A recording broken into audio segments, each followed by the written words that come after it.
The David Newton Case, Unveiling the Tragic Truth. In this episode, we explore a harrowing crime that sent shockwaves through a community and became a chilling testament to the violence one human being can inflict on another. It is a story laden with pain, forensic precision, and the relentless pursuit of justice. Our focus is the case of David Newton and the murder of Mrs. Crown, a case that stands as a cruel echo of the fragility of life and the devastating effects of unchecked violence. True crime has a way of holding a mirror to the darkest corridors of human nature. This story is no exception. Its intricate layers, the motivations, the evidence, the forensic breakthroughs, invoke a curiosity not out of voyeurism, but out of a need to understand, learn, and reflect. This episode will walk you through the tragedy of Mrs. Crown's death, with heartfelt respect and an aim to educate. Justice begins with truth, and the lens through which we uncover that truth often lies in the work of forensic science. Let us now unravel the detail of this crime, guided by fact-based analysis and a determination to illuminate the importance of forensic criminology. The morning of the crime was ordinary until it wasn't. David Newton shocked not just the Crown family, but an entire community with a heinous act of brutality. Mrs. Crown was found in her modest suburban home, her body lying lifeless in a scene both gruesome and perplexing to investigators. Blood marred the simplicity of her living space, the silence of her home interrupted by the quiet hum of police forensics. Initial reports suggested a targeted attack rather than a random act of violence, but the reality of what transpired would prove more horrifying as the layers of evidence unfolded. Investigators immediately secured the scene, exploring every angle and forensic possibility they could identify. What drove David Newton to such violence? What pushed this crime into existence? The answers weren't easy to uncover, but every clue offered a tiny thread for investigators to pull at, inching closer to the truth. Let us take a step away from the crime scene for a moment to understand its key players. Mrs. Crown was more than a name in police reports. She was a mother, a wife, and a vibrant member of her community. Her days were filled with moments of love and compassion, and those close to her cherished her infectious warmth. On the other hand, David Newton carried a darker persona. Though his public image was unassuming, his private life unfolded a web of anger, volatility, and haunting thoughts. Newton's history suggested mounting turmoil, but none that overtly foreshadowed what he was capable of. Understanding these conflicting profiles was key to decoding the crime to come.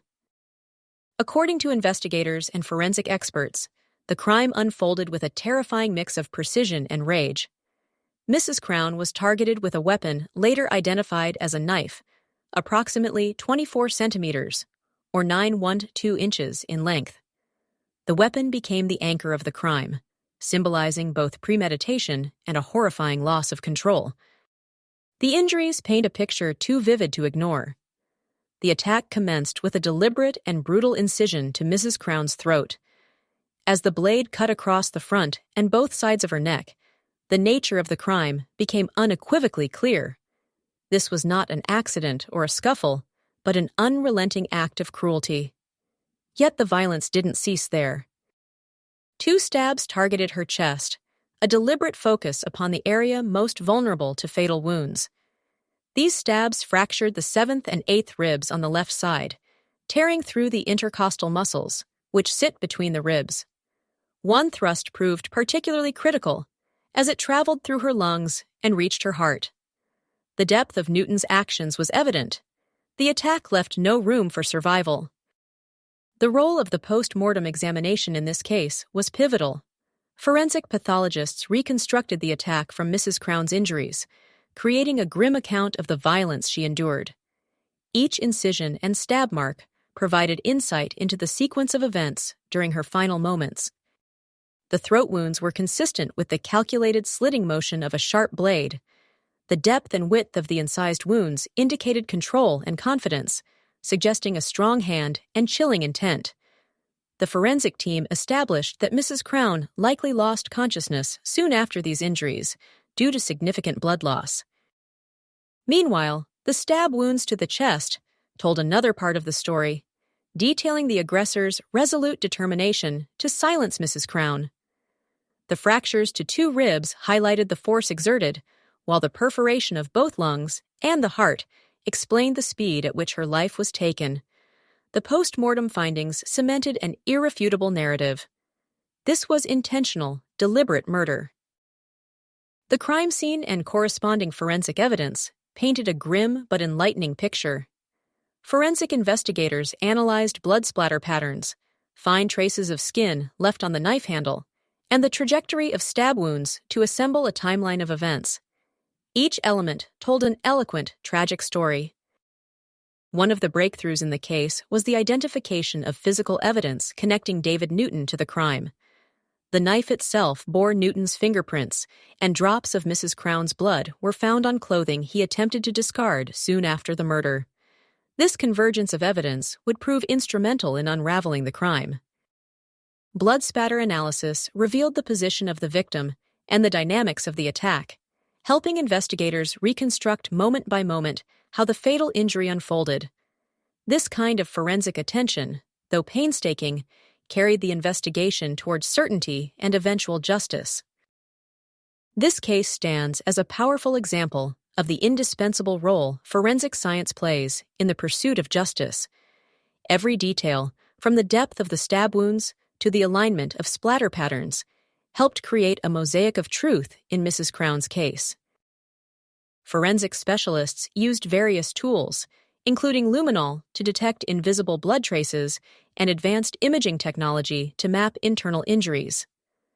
These efforts, though clinical, are rooted in humanity. Their ultimate goal is to ensure that victims like Mrs. Crown are not forgotten, and that perpetrators like Newton face the full weight of the law. Through forensic science, the intangible becomes tangible. Motives are uncovered, actions are clarified, and justice is pursued with unwavering precision. David Newton's actions didn't merely burst into existence the night of the murder.